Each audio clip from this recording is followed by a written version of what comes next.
Nitong nakaraang summer, ito po aking daily routine. Ang layo ng aking iniigiban ng tubig para sa aking mga alagang manok at baboy, para rin po sa amin mga busing. At dahil nga ay crisis kami sa tubig, real talk po tayo mga busing, dahil nga po ay crisis kami sa tubig, hindi na po ako gumagamit ng CR, strike anywhere, kung saan-saan, lalo na may tubuhan, ay sus ko. Matik na, komportable pa. Walang may kakatok at walang may naglalakad-lakad sa labas. Pero pag no choice na po talaga, lalo na sa city, minsan nakakailang po habang nakaupo ka sa trono, may kakatok at may naglalakad-lakad sa labas. Ano ba yan? Pwede bang umalis ka muna dyan? Pero pag nasa kampo, sa gitna ka ng tubuhan nakaupo, kahit buong araw ka pa doon makaupo, walang didisturbo sa'yo. So ito po yung operation mga busing. Nagdala po pala ako ng mga sprinkler. Ito po ay aking iigiban papunta doon sa motor. Hindi ko natatanggalin yung mga container na nakatali doon sa motor para hindi na ako mahirapan sa kalisod, kasi mamaya kung mapuno na yun ay mahirapan ako magtali ulit. Ganito po kahirap at kakalbaryo tuwing summer. Wala talagang tubig dito sa amin mga busing. Kailangan pang pumunta ng malayo para makainom, para makaligo at para makalaba. Minsan pagdating mo may nakauna pa, mahaba ang pila. Kung nagmamadali ka doon, lilipat ka sa ibang area. At pagdating doon may pila din, wala kang magagawa kundi maghintay ka. Wait for your turn. Hindi pa rin pinalad yung aking decision mga busing. Nagpakalkal po ako ng drilling at nagpakalkal din po ako ng manumano. Dalawang naipundar ko, hindi pa rin ako pinalad mga busing. Natutuyuan po tuwing summer. Pero no retreat, no surrender. Papakalkal ako ulit this coming summer ulit. Pangatlong kalkal na po mga busing. Baka naman siguro dito sa pangatlong attempt kong kalkal, kung hindi ko man matagpuan yung bukal na hindi natutuyuan. Pero kung makakalkal ako ng ilang baritang bulawan or ginto, ayun ang sagot sa lahat na aking kahirapan. Iwanan ko na itong Pilipinas. Pupunta na ako sa Amerika at doon ako titira. Hala, naglain pa, nag-iigib lang tayo ng tubig mga busing. Okay, ito na po mga busing, yung aking bakintolon. Dami-dami yung mga container na yan. Mabigat din po kaya yan. Makaigib ako ng 2 times a day. Grabe, sakit ng aking mga braso. Pero dahil nga po ay water is life, I have no choice mga busing. Kahit nasa ikapitong bundok pa yan, pupuntahan at pupuntahan. Hindi lang po sa aking mga alagang manok, pati na rin po sa aking mga alagang baboy. So ganyan po talaga kaimportante ang tubig sa buhay. Ang aking mga alagang kalabaw tuwing summer, ayun, dumadayo po ako ng malayo. Naghahanap ako ng mga natitirang sapa na may kunti pang tubig at doon ko sila papainumin kahit hindi na sila makakalublob. Basta ang importante nakakainom lang, pwede na po yun mga busing. Lahat ng mga kapitbahay ko nag-iigib din po ng tubig tuwing summer. Halos kami lahat dito mga busing, may mga pinakalkal na rin pong balon, pero same as me, natutuyuan lang din po. Napaka-desierto namang area ito, wala talaga kaming swerte. Pero inyo po, sa akin pangalawang kalkal na, laki-laki na rin ang aking nagastos, pero same, natutuyuan pa rin. Pero ngayon mga busing, dahil kanina ang madaling araw,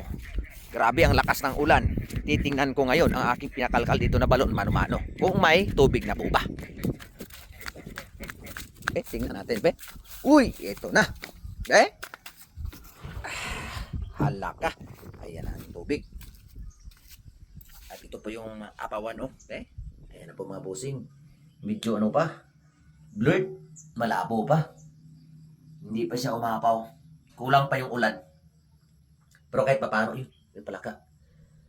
So libre na yung aming tubig dito, panghugas ng pinggan, para sa kulungan ng baboy at manok. So ayan na po mga busing, ang sagot ng aking paghihirap. May tubig na dito. Nitong nakaraang summer mga busing, second week of March, natutuyuan siya. Pero nung hindi ko pa po ito napakalkalan, November pa lang po mga busing, tuyo na po itong balon na ito.